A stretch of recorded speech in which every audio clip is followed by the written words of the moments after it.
Welcome back to Decode Teen Emotions.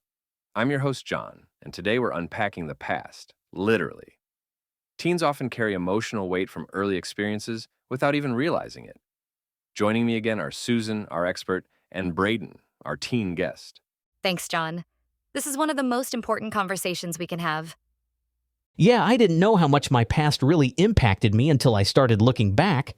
Susan, why does the past have such a powerful hold on us? Our early experiences, especially painful ones, can stay with us like emotional imprints. A parent's divorce, bullying, or other trauma can shape how we react to things now. It's like carrying around a backpack full of bricks. We may not always notice it, but it changes how we move through life. I get that. Sometimes I snap at people and later realize it reminds me of stuff I went through as a kid. Exactly. Recognizing those patterns is key. And things like attachment style, how you connected with caregivers, can play a big role too. If you felt safe and seen as a child, you're more likely to regulate emotions better now. If not, small things can feel like big threats. So, it's not just what happened, it's how we learned to cope or didn't. Right. Sometimes the way we handled pain as kids, like shutting down or getting angry, is still our default response.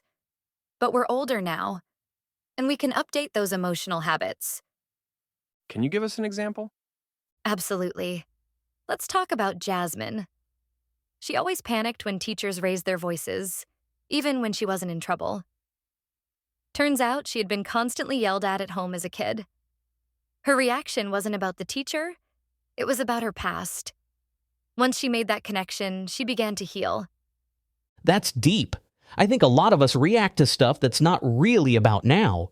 It's about then. What about more subtle things, like not trusting people? Great point. That often ties back to attachment. If someone learned that love meant walking on eggshells, they might grow up thinking closeness is risky. That belief can lead to pushing people away, sometimes without realizing why. So, what helps teens let go of the past? Therapy is a great tool. It gives teens a safe space to explore those feelings. Journaling helps too. Even something as simple as noticing patterns and writing them down can be a powerful start. And most of all, knowing it's okay to ask for help. Yeah, writing has helped me figure out stuff I didn't even know I was holding on to. Like why I shut down when I get criticized. It was a survival thing I learned. And once you understand that, you have a choice. You can respond instead of just reacting. That's the beginning of emotional freedom. So, for listeners out there, if you've got big reactions you don't understand, this might be the missing piece. Absolutely. The past can explain our patterns, but it doesn't have to control us. That's the real takeaway. This episode is brought to you by Anger Management for Teens, Mad to Calm by Agnes Blake. Grab the worksheet and take a deeper look at what might still be shaping your emotional world. Let's face the past so we can shape a better future.